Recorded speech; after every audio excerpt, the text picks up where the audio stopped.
Comment augmenter les espaces verts dans notre établissement? Comme étant un éco-délégué, pourquoi pas réaliser un jardin pédagogique? D'où l'idée du jardin pédagogique qui a été mis en œuvre l'année dernière par les élèves de la maternelle, de la sixième et des éco-délégués, avec l'aide du jardinier de l'établissement et d'une mémé agronome. La Sagesse Brasilia est un établissement qui vise le développement durable et qui a remporté le niveau 1 de la labellisation EFE 3D et qui envisage l'obtention du niveau 2. Grâce à ce jardin pédagogique dans lequel on a planté des fleurs, des baies et des tomates cerises, la Sagesse Brasilia a remporté la médaille d'or du championnat du jardin pédagogique organisé par la EFE.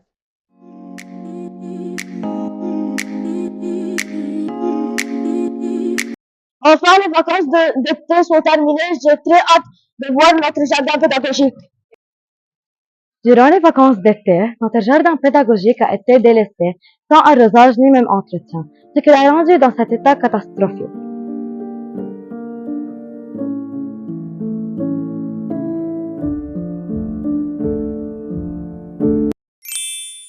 Nous, élèves de 5e cette année, avons créé le jardin pédagogique l'année passée, quand on était en 6e. Cette année, on a décidé de faire un projet d'un système d'arrosage automatique.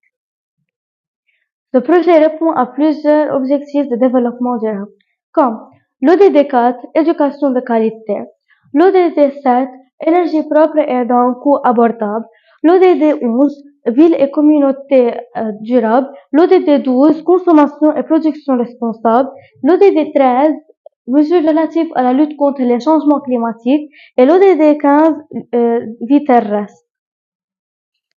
La réalisation de la maquette a déjà commencé dans le laboratoire de technologie. Afin de commander le fonctionnement du système d'arrosage, on va utiliser une carte microbit. Une carte microbit contient plusieurs capteurs, comme le capteur de luminosité et le capteur de température, qui sont essentiels pour commander le fonctionnement du système d'arrosage. On ajoutera évidemment un capteur d'humidité pour mesurer l'humidité du sol du jardin. On a essayé de réaliser une maquette qui ressemble le plus à notre jardin pédagogique. On a commencé par prendre les mesures réelles du terrain afin de réaliser une maquette à l'échelle en appliquant les notions mathématiques de proportionnalité. Ce projet transdisciplinaire a pour objectif de réaliser un prototype afin de pouvoir l'exposer et obtenir l'approbation du chef d'établissement pour sa mise en œuvre.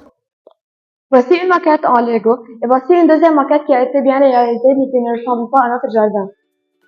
Et voici notre maquette finale qui modélise parfaitement le jardin pédagogique avec le système d'arrosage automatique qui mesure l'humidité du sol et déclenche l'arrosage. Ce projet nous a permis de développer nos compétences numériques et a contribué à la préservation des espaces verts dans notre établissement. Nous invitons tous les jeunes à nous rejoindre dans cette initiative à l'échelle mondiale.